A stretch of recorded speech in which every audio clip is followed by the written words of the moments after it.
Greetings, I am Pillar Nexus the Ancient Gladiator, and today I do a little bit of drawing. My goal is to see how well I remember the um, the first hub of Quake 2. I'm just kind of weirdly nostalgic for the game lately, and just wanted to see how well I remember certain details. So, the very start of the game is like the outer base, and your crash land is like right there at X. And then there's this little hallway room. Let's fix that. Yeah, I need to use the line tool or this is going to look really bad. I might try freehand of it try doing it freehand at some point. But right now I just want it to look like it should. Quake 2 was one of those games I got for Christmas with Lords of Magic from my grandma. So I'm nostalgic for both of those games.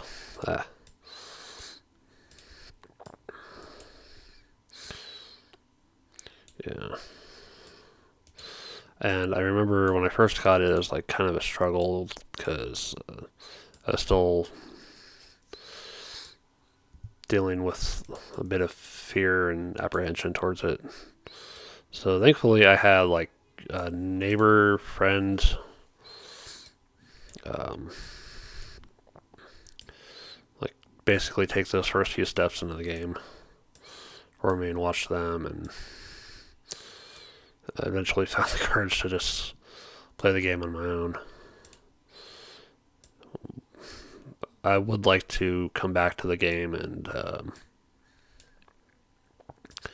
try to get through it, legitimately and not, cheating, like I tend to do with FPS games. I honestly hate the line tool for MS Paint. It's pissing me off sometimes. But anyway,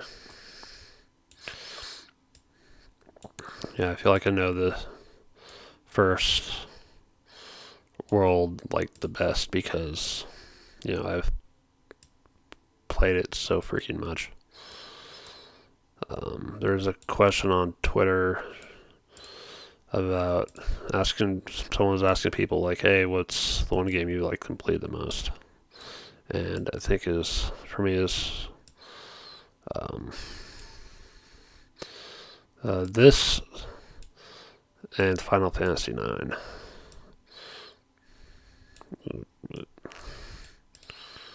Let's try to correct that. There's something about the setting of Quake 2 just appeals to me.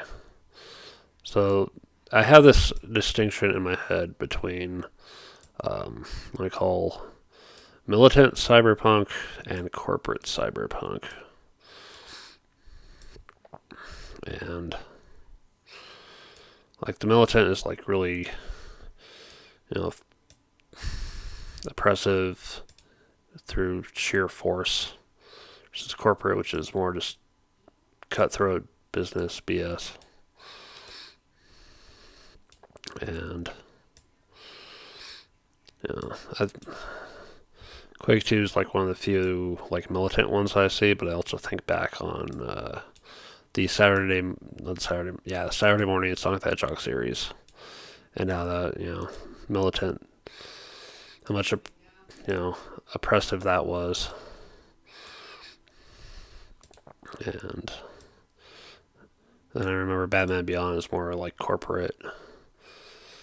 Yeah, I miss the a lot of the cartoons I grew up with as a kid. So I'm kind of glad I found like Conan the Adventurer and Freakazoid on like DVD. Get around to watching those at some point. Relive the old times. Yeah. It's like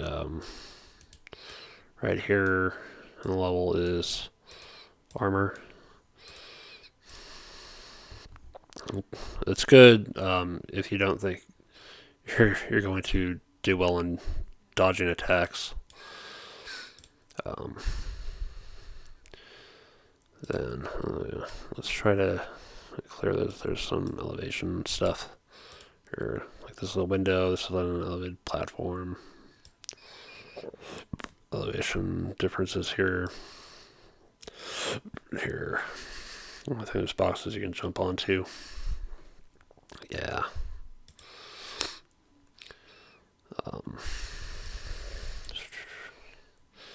That's right. There's that passage underneath. That leads into a little crawl space. And then there's this area with the busted elevator.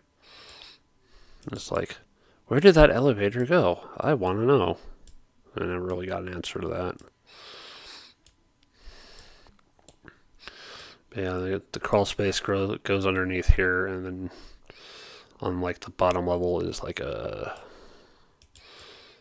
shotgun that can be found. There's also like somewhere around here. You see there's a shotgun. There's also a place where you can break through. And then there's this watery area as well.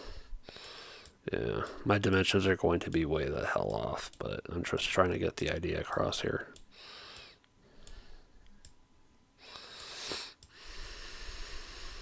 Yeah.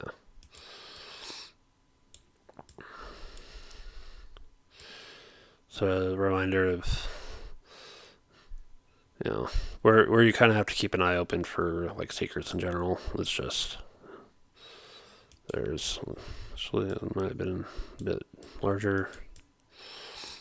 Yeah. Secret underneath the wall in the water here, and then the whole final area. First level of the game is, first section, the first hub of the game is pretty easy to deal with, I think. Like right at the end is the freaking, this tool's pissing me off again. Yeah, the only real pain in the butt thing to deal with at this point is the enforcer. Yeah.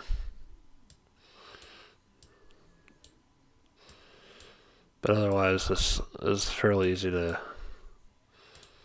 get into and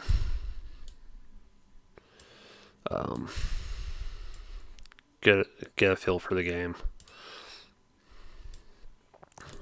Underneath the back platform is a secret. So there's a secret here that leads underneath. There's a secret here that I believe has some similar as well. And I forget what's counting as a secret over here. If it's the armor or if it's the adrenaline. Or if it's finding this. I think it's finding this back area. Counts as a secret. Yeah, that's the outer base. And yeah. Once you get through all that craziness, you make your way through the elevator and into the installation. Let's see, installation, the starting elevator. Yeah. And the crazy thing about the this section is it has a map, which is kind of interesting. Oops, shit. Make sure I didn't hit the wrong thing and completely mess things up. I think there's a ramp up. And then You see one enforcer at the end of the first section, and then starting with this, you start seeing more enforcers. And then the game starts ramping up the enemy assignment with gunners and parasites and flyers. When it gets to like the next big section of the game, they end that with a freaking tank. Tanks are manageable, but you just have to be smart about it. Yeah.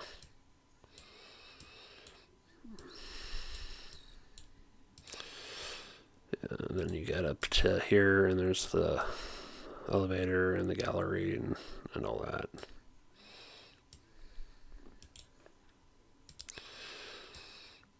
Go up, and there's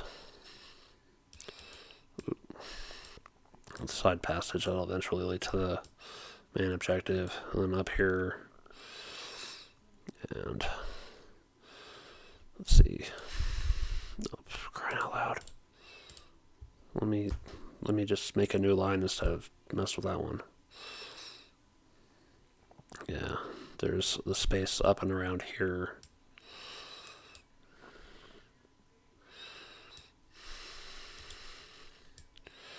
It has more guns and stuff. You can find another shotgun by exploring a sort of watery area.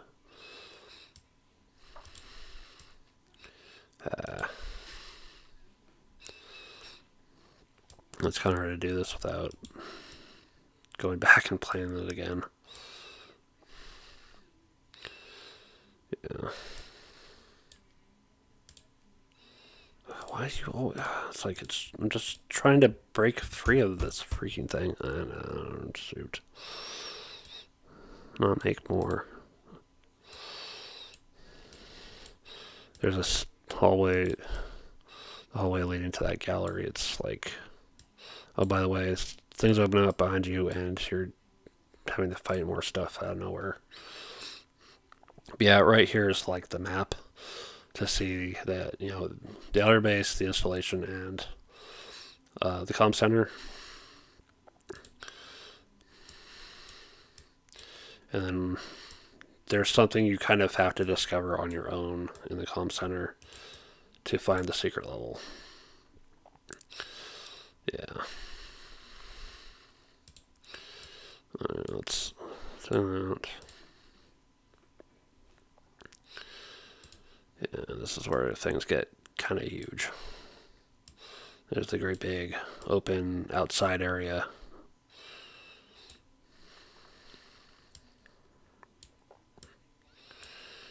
There's the path that's going to lead to the exit.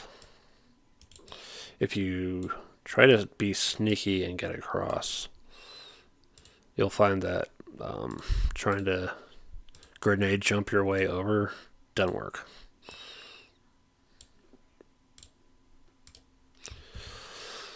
Yeah, I've played the ever-living crap out of this game, and I'm kind of tempted to go back and play it again. Be nice, you know. But sometimes you get to a point, it's like, do I really, really need to play this again? I've played this enough. How seriously do I need to, you know, to do it? Yeah, the store only opens if you complete the objective, get through on the other side. Yeah, there's the bridge that only comes down once you've hit the lever, and you can only get to that side by going through the rest. And see, I kind of like the way Quake 2 is set up, just having these objectives and having this kind of sort of fleshed out world. I think maybe they could have done a little bit more with it. I've never played Quake 4, And I don't know. The stairs. What? For crying out. Yeah. Just the stairs. Just the down section.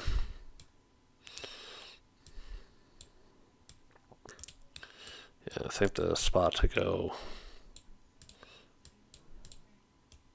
mess around in the go find the other shotguns over here. And then the exit through the end is over this way.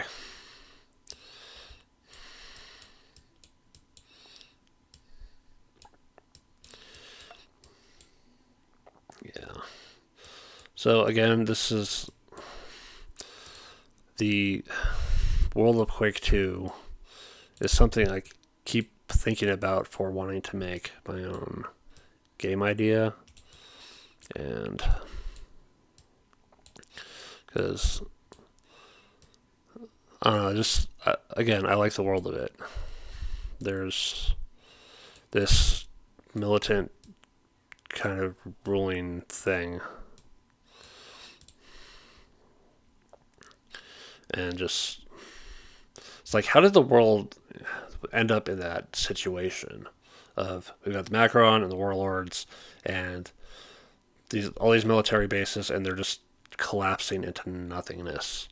There's like flooding, there's broken shit, there's lava and slime, and how how did the world get this bad? How are there scary ass sharks and mutants tearing things apart in the environment? What happened to this place? I want to know more. Yeah, here's like the exit to the yeah. This is this takes to the third section, and eventually it'll just all right. Let's just make it kind of simple. That's where you end up starting. There's kind of this open section with water. There's the next big section with your first encounter with that parasite. It was scary as fuck. And then it's going to be abstract as hell, but I'm going to deal with it. Yeah, this big area that's going to have a slime pit that you can. If you're smart, you go up and around and get the environmental suit, and then drop down to get the adrenaline. And then use the suit so you don't suffer. And then there's this kind of upper hallway up here that leads up and around to the main command control center for the satellite, and it gives you the uplink you need to complete your objectives. And then you come back out, and there's the way up there is out, and then into a room, and then up to the gallery, which then leads up and around. And then you come through there, and you come back, and then there's the hallway leading up to the big exit room, and that exit room connects back to the installation over here.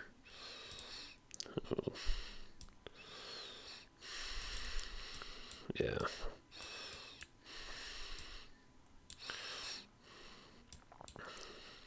You'll come through and you'll see the lever switch and the bridge, and you'll lift it up, and then you'll come through the exit.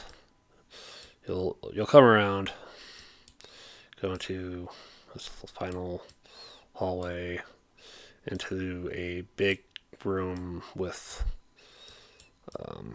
2 levels.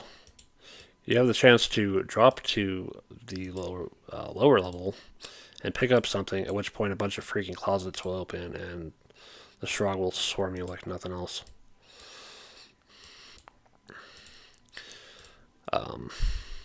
There's a secret in the third. Again, there's a secret in the third section. if you remember what you learned about secrets in the first section, you should be able to find it in the third. Um, and it takes you to a lost station, and lost station is just gigantic. There's this train thing to ride around. There's a lot of water to end up in, sharks to deal with, and secrets. You can go through all this trouble for a fucking super shotgun, or you can just go to the next unit, drop down a level, and find a super shotgun that was easier. It's like, oh, I guess if there's one thing to find in Lost Station, it's the adrenalines. What is it? Let me see if I can remember what those look like. Uh, the adrenalines are nice because they raise your maximum health, and then whenever you drop out of a move from one unit to the next, you get to stay. Any stim packs you had to wear off, and you're down to your maximum. But the adrenalines let you have that. Um, let you stay a little bit ahead of the curve. I don't remember what the hell it looks like.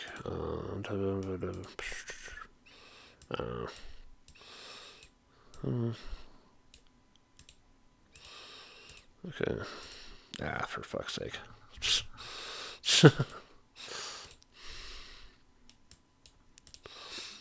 Yeah. You find a lot of these and use them and just um, and improve your health over time, so that when you get to the later stages of the game, you actually um, start out in a better position. Yeah.